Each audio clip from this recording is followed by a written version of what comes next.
Avez-vous déjà acheté des bananes bien jaunes, seulement pour découvrir qu'elles sont devenues noires en quelques jours à peine? C'est frustrant, n'est-ce pas? Mais derrière ce phénomène se cache une véritable science fascinante. Alors, pourquoi les bananes noircissent-elles si vite et peut-on ralentir ce processus? Restez avec nous et vous ne verrez plus jamais vos bananes de la même manière. Les bananes, comme beaucoup de fruits, continuent de mûrir même après leur récolte. Ce phénomène est principalement dû à un gaz naturel appelé éthylène, produit par le fruit lui-même.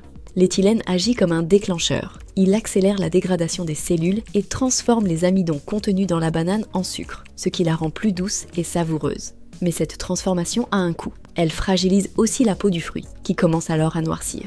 Le noircissement des bananes est en grande partie lié à une réaction chimique appelée oxydation enzymatique. Lorsque la peau de la banane est exposée à l'air, les enzymes qu'elle contient réagissent avec l'oxygène, formant des pigments bruns, les fameux points noirs qui finissent par s'étendre. Ce processus est encore plus rapide si la banane est manipulée ou si elle a subi des chocs, car ces petits dommages permettent à l'oxygène de pénétrer plus facilement.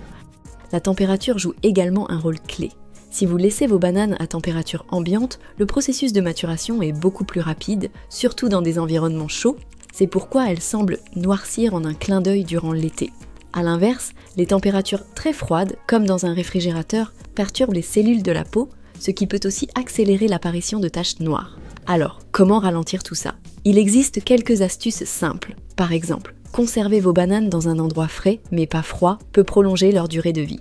Vous pouvez aussi les suspendre ou utiliser un film plastique pour envelopper leur tige. Pourquoi? Parce que la tige est la principale source d'éthylène et limiter son exposition peut ralentir la production de ce gaz. Enfin, si vos bananes ont déjà noirci, tout n'est pas perdu. Ces bananes sont parfaites pour préparer des smoothies, des gâteaux ou même des masques hydratants pour la peau. Alors, ne les jetez pas, faites-en profiter votre créativité. La prochaine fois que vous verrez une banane noircir, vous saurez qu'il ne s'agit pas simplement d'un fruit qui se gâte, mais d'un processus naturel et complexe.